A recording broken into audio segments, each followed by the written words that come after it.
Hello everyone, I'm Yazan Ibrahim, or as some of you might know me, Yazan Abu Ghosh.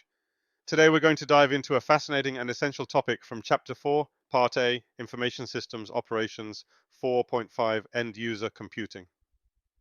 If you are a seasoned auditor or just curious to understand how information systems into business environments, you've come to the right place. Let's begin. Picture this.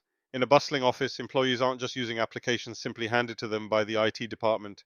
Instead, they're taking things into their own hands.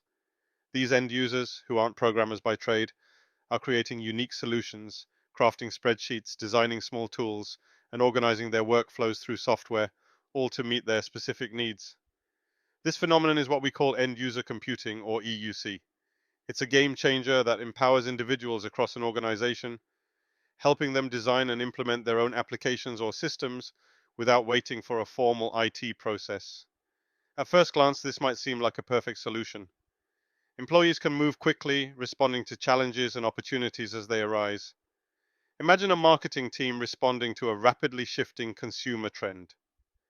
With EUC, they could build an application that tracks consumer behavior, compares the data, and outputs insights, all without having to wait for the IT department to create one for them. This flexibility means faster reactions to changing marketplaces, new regulations, or emerging customer interests. EUC directly translates to efficiency and agility, two critical elements for survival in a fast-paced business environment. But while this newfound autonomy is liberating, it also comes with its own complexities and risks. To better understand the trade-offs, let's dive deeper. The dual nature of EUC, benefits and risks. First, let's appreciate the benefits. With EUC, organizations can remove a significant burden from their IT teams. Instead of bombarding IT staff with requests for small tools or niche applications, end users can take matters into their own hands. A finance analyst, for example, might use Microsoft Excel or Access to create a forecasting model tailored to her department's exact needs. EUC allows her to operate quicker without formal requests, project charters, or meetings with developers. It's all about empowerment, a form of democratization in the workplace. But here's the other side of the coin. By bypassing IT, users also bypass layers of protection and oversight that are fundamental to secure and reliable systems. When it isn't in the loop, errors and vulnerabilities start creeping in. These small user-built applications may seem harmless, but they could grow into something problematic, introducing risks that escalate over time.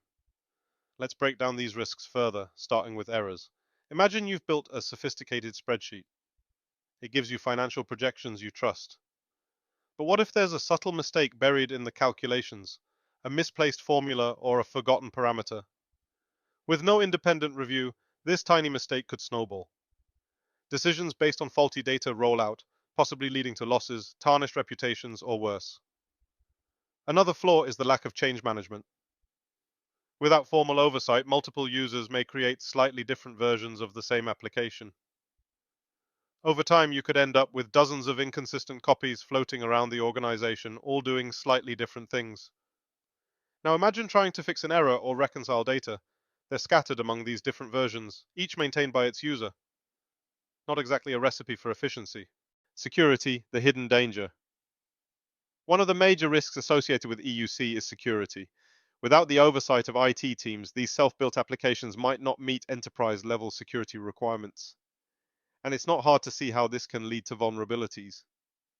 Let's consider the following examples of what could go wrong. 1.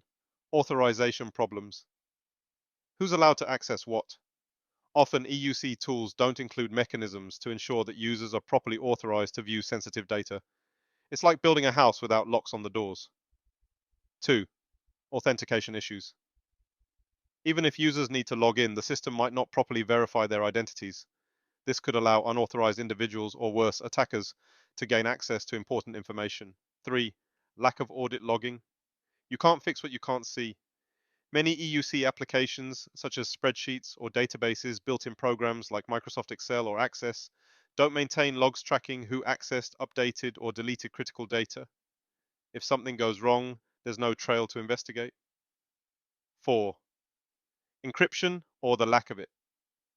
Sensitive data stored in EUC applications is often left unencrypted, making it vulnerable to theft. Think about a spreadsheet containing customer payment details saved on a department laptop with no encryption.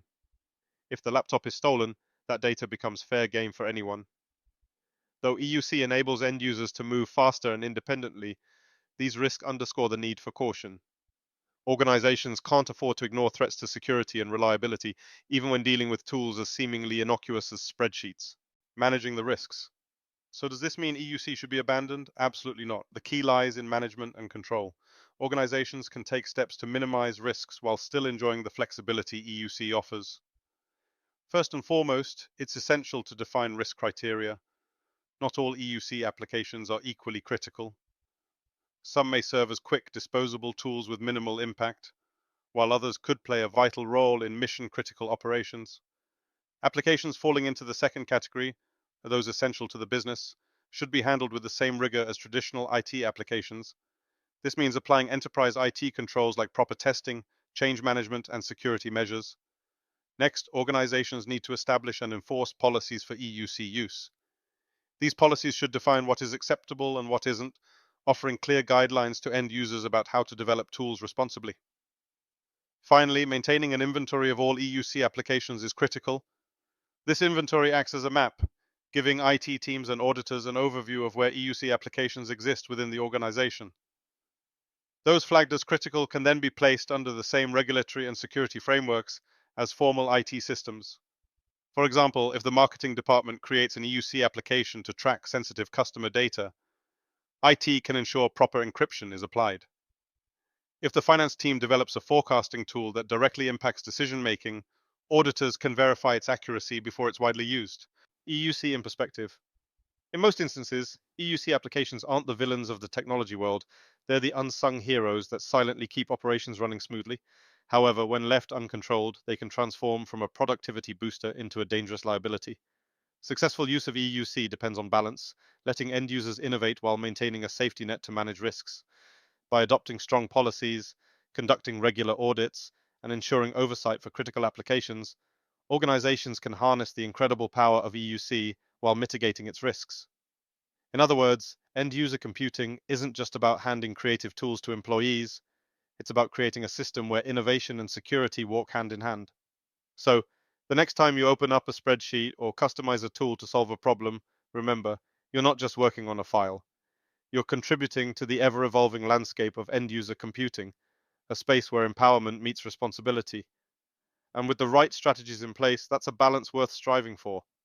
This concludes the exploration of end-user computing, a powerful yet complex feature of modern workplaces that's as much about opportunity as it is about careful oversight. Thank you for watching, and as always, continue learning. Stay curious, and we'll see you next video.